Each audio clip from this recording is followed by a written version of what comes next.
बिस्मिल्लाहिर्रहमानिर्रहीम। अस्सलामुअलैकुम।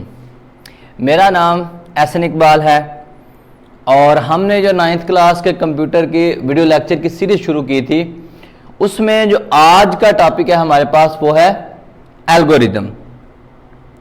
यानी कि जो चैप्टर हमने प्रॉब्लम सॉल्विंग शुरू किया हुआ है उसमें जो आज हमारे पास टॉपिक नंबर है वो 3 टॉपिक नंबर है। फर्स्ट हमने प्रॉब्लम सॉल्विंग स्टेप्स के ऊपर बात की थी, सेकंड हमने फ्लो चार्ट के ऊपर बात की थी और थर्ड जो है वो हमारा है एल्गोरिदम। तो सबसे पहले तो हम देखते हैं कि एल्गोरिदम क्या है। व्हाट इज एल्गोरिदम और what is the definition of algorithm. एक अल-ख्वाज़ी नामी साइंटिस्ट था जिसने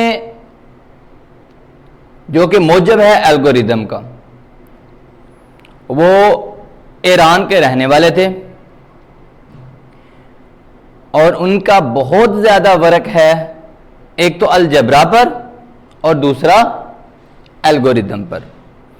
यानी कि उनको मौजब बोला जाता है कि वो बानिए अलजबरा एंड एल्गोरिदम है। अब एल्गोरिदम की बुनियाद पर उनको फादर ऑफ कंप्यूटर साइंसेज का नाम भी दिया जाता है। क्यों? क्योंकि कंप्यूटर साइंसेज में एल्गोरिदम का बहुत ज़्यादा रोल है। बहुत ज़्यादा रोल होने की वजह से उनको फादर ऑफ कंप्यूटर साइंस का नाम दिया गया। डेफिनेशन की अगर हम बात करें तो डेफिनेशन में हमारे पास आ जाता है an algorithm is set of steps to solve a problem. कि ये भी एक सेट, जिस तरह फ्लो चार्ट एक सेट ऑफ स्टेप्स था, सिमिलरली ये भी an algorithm is a set of steps to solve a problem. किसी भी प्रॉब्लम को सॉल्व करने के लिए जो हम एक सेट ऑफ स्टेप्स यानी एक जो प्रोसेस इस्तेमाल करते हैं उसको एल्गोरिदम का नाम दिया जाता है। अब एल्गोरिदम में एक अच्छी चीज क्या है, क्यों हम एल्गोरिदम इस्तेमाल करते हैं? क्योंकि एल्गोरिदम आप नेचुरल लैंग्वेज में लिख सकते हो, अपने अल्फाज में एल्गोरिदम आप लिख सकते हो। जब आप अपने अल्फाज में लिखोगे तो आप उसको अंडरस्टैंड भी इजीली कर सकते हो।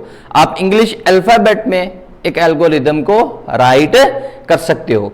तो जब आप एक एल्गोरिदम को इंग्लिश अल्फाबेट में राइट कर सकते हो तो आप उसको इजीली अंडरस्टैंड भी कर सकते हो। ठीक है, तो जिस तरह के एक एग्जांपल है कि आपने मेकिंग टी बनानी है, इसका हमने फ्लो चार्ट भी बनाया था। ठीक है, तो सबसे पहले मैंने स्टार्ट की, टेक अ केटल, एक मैंने केटल ले ली, पोर वाटर इन इट, तो मैंने उसके अंदर पानी डाल दिया। Put the kettle on fire, ठीक है, उबालने के लिए मैंने केटल को फायर के ऊपर रख दिया। ऐड शुगर एंड मिल्क, और उसमें शुगर एंड मिल्क ऐड कर दिए। वेट टिल इट बॉयल, उस वक्त तक हमने इंतजार करना है जब तक बॉयल होना शुरू ना हो जाए। ठीक है, जब बॉयल हो जाएगी remove the kettle from the fire, तो हमने फायर से क्या कर लेनी है, केटल उतार लेनी है। एंड हो जाना है, यानी कि हमारे पास चाय बन गई तो हमने चाय पी ली।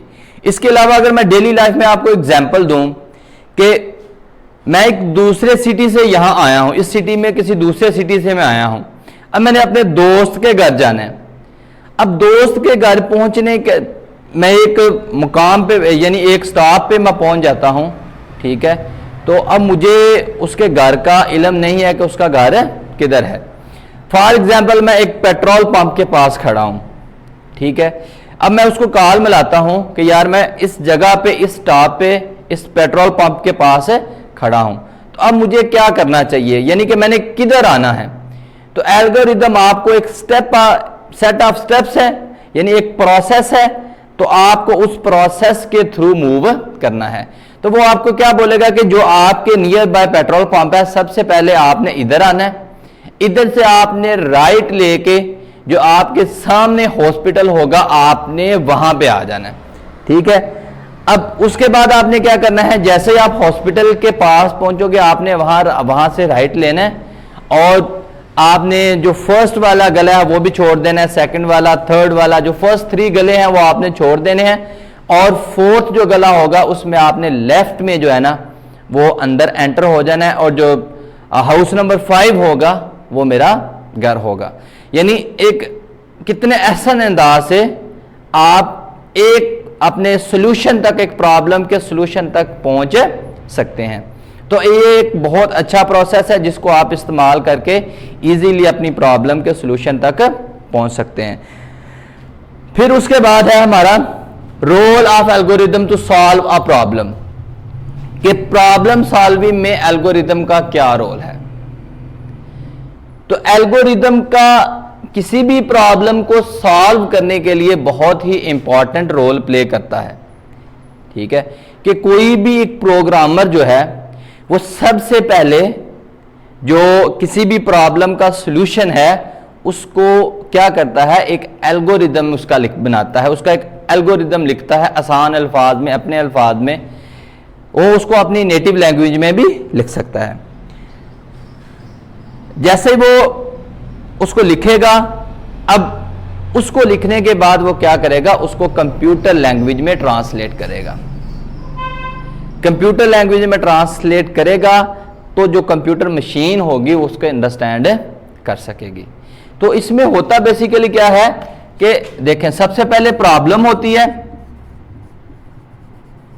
प्रॉब्लम के बाद हमारे पास आ जाता है फ्लो चार्ट, के हम उसका फ्लो चार्ट बनाते हैं। उसके बाद हमारे पास क्या आ जाता है, उसका एल्गोरिदम आ जाता है।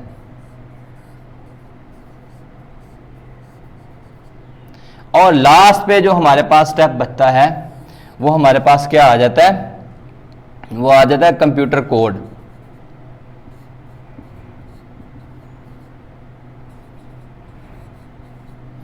ठीक है, तो